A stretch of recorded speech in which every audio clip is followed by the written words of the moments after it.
In the wind-swept village of Makoma, where the sea sings to the shore and the air smells of salt and dusk, young Zuberi sits beside her grandfather's loom. The old man's hands move slowly but surely, guiding colorful threads across a wooden frame older than both of them. Weaving, he says, is how we speak to time. Zuberi listens, wide-eyed, her small fingers mimicking his rhythm. But her eyes keep drifting to the clouds outside, swirling like fabric of the gods. In her heart, a silent vow begins to form. I will not only weave cloth, I will weave something eternal. The wind rustles the rafters as Zuberi sweeps the storage room behind her grandfather's hut. Beneath folded blankets and brittle scrolls, she uncovers a hidden bundle.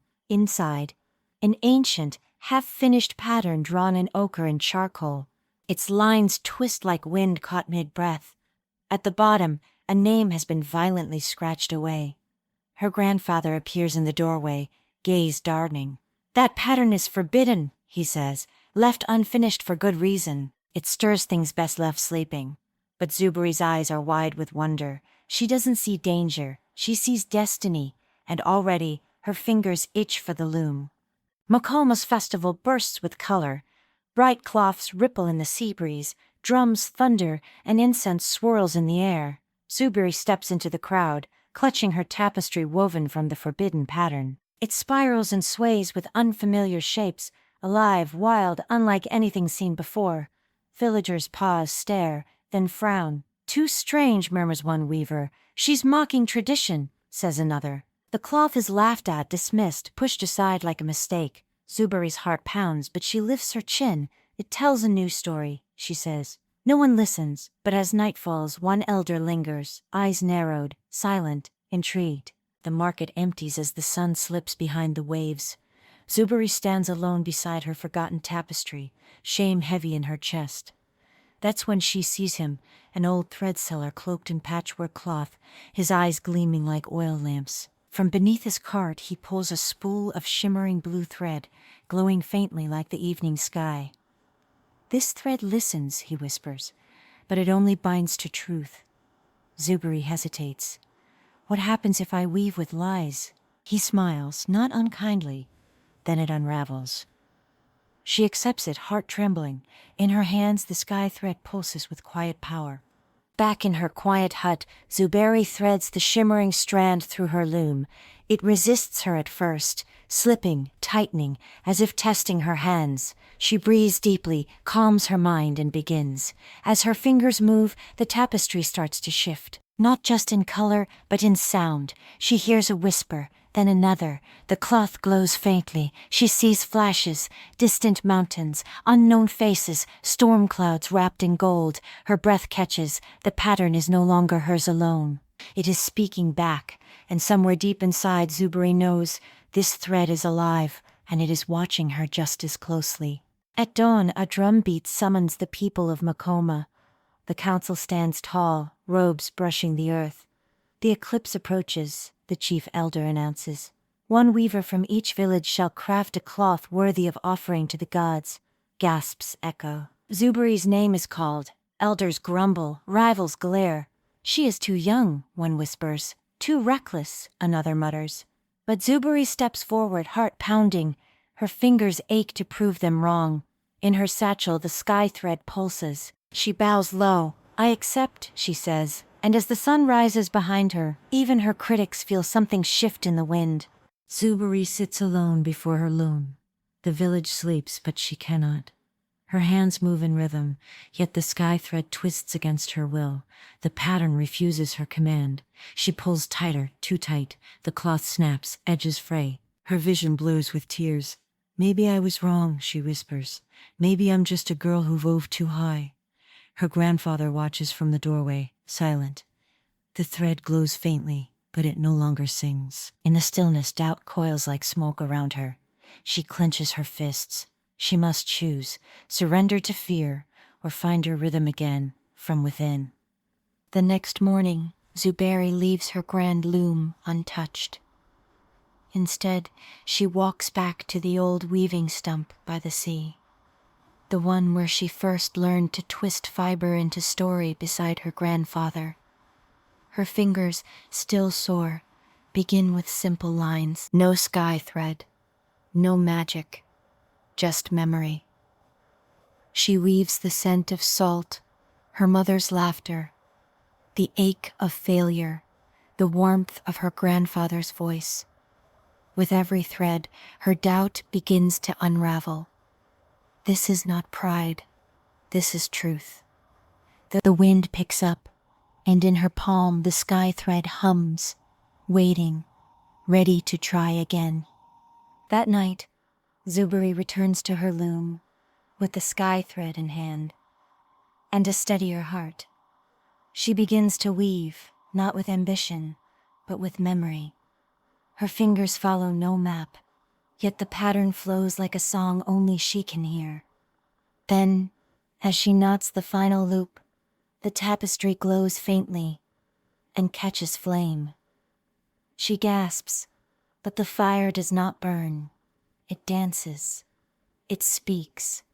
From the flame, a figure emerges, an old woman cloaked in starlight. "You wove from self," she says. "Now your thread carries soul." Zuberi falls to her knees, awed. The ancestries have answered. With her cloth nearly complete, Zuberi steps away for only a moment. But it is enough.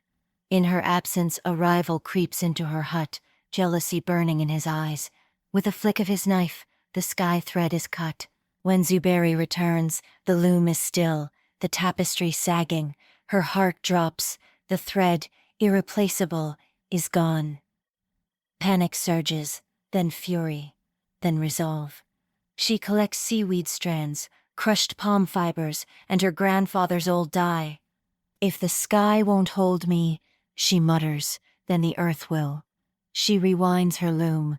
This time, she will weave with everything she is. Eclipse night arrives. The sky glows red, and Makoma gathers in silence. One by one, the weavers present their offerings, flawless, traditional, expected. Then comes Zuberi. She walks alone, her cloth folded carefully in her arms. As she unfurls it, wind sweeps through the square. Her tapestry rises, not by hands, but by power. The threads shimmer with seafoam green and ember gold, woven with loss, love, and courage. Gasps ripple through the crowd.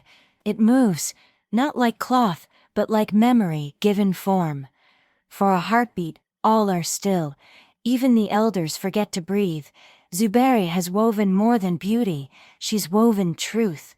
As Zuberi steps back from the floating cloth, the village stands frozen. Then the eldest of the council steps forward, lays a trembling hand on the weave, and gasps. "This thread, it remembers," he murmurs. "I see my mother's voice. I hear my childhood song." One by one others approach. Laughter, tears, stories long buried, rise from the patterns. Her tapestry has become a mirror of pain, love, history. Even her fiercest critics bow their heads. For the first time they understand. Zuberi did not weave to impress. She wove to preserve. Her silence speaks louder than any praise. As dusk falls and the last light fades, clouds above Makoma begin to shimmer and twist. Gasps rise from the villagers. The heavens bloom into a tapestry of stars, shaped exactly like Zuberi's cloth. The sky market, where ancestors gather, has opened. A hush falls over the earth. Zuberi watches in awe as her pattern pulses across the firmament. Then a final thread of starlight drops from above, resting gently in her palm. The crowd kneels. Her grandfather, eyes misty, nods. "They've accepted your story," he whispers, "and woven it into the sky." Zuberi clutches the thread. Her legacy has begun. The next morning the village wakes slowly, hushed by the memory of what they witnessed in the sky. Zuberi walks through Makoma not as a child, but as a keeper of memory. Elders bow their heads in respect. Rivals lower their eyes. Her tapestry now hangs in the great hall, untouched by dust or time. Children follow her, asking to learn, not how to copy patterns, but how to feel their stories. Her grandfather smiles quietly from the doorway. Zuberi says little. She no longer needs to. Her thread is in the wind now, and the wind remembers her name. Years pass. Children now sit beneath the same loom, where Zuberi once wove her doubts into destiny. Her hands guide theirs gently, patiently. On the wall behind her hangs the tapestry, its colors still vibrant, its story still whispering to those who listen. A young girl asks, "How did you make the cloth fly?" Zuberi smiles. "I didn't," she says. "It flew because it knew where it came from." Outside the wind stirs. Somewhere in the sky, a faint shimmer ripples, her pattern still dancing in the clouds. Zuberi, once dismissed, has become a thread in her people's soul, a weaver of legacy,